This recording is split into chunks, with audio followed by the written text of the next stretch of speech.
Salam sejahtera, bersua kembali kita di channel Politik Aceh yang paling update lagi subjektif.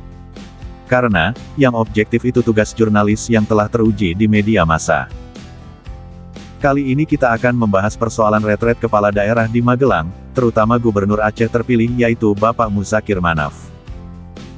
Kamu tahu, betapa gagah Mualem dulu ketika latihan militer Aceh Merdeka di Libya yang berlangsung beberapa gelombang. Mualem adalah pemuda yang direkrut untuk dilatih tempur langsung oleh prajurit pengawal Muammar Gaddafi, sang pemimpin Libya yang dimusuhi dunia barat karena gak mau tunduk pada kuasa kapitalisme yang licik lagi iri dengki. Mualem nampak gagah dalam seragam militer bercorak gurun.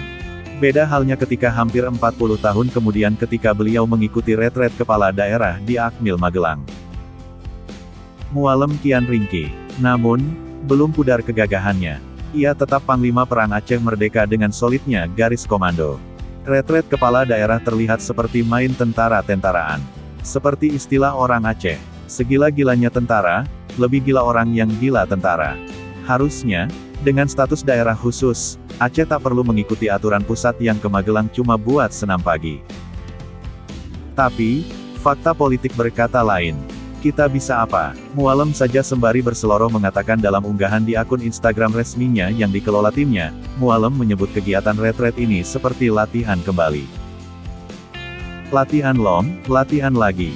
Berada di Magelang, Jawa Tengah, untuk mengikuti retret bersama kepala daerah lainnya se-Indonesia. Tulis Mualem, politik harus dihadapi secara strategis dan taktis.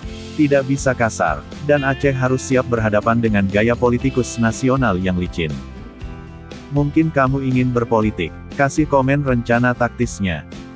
Salam Sandawari.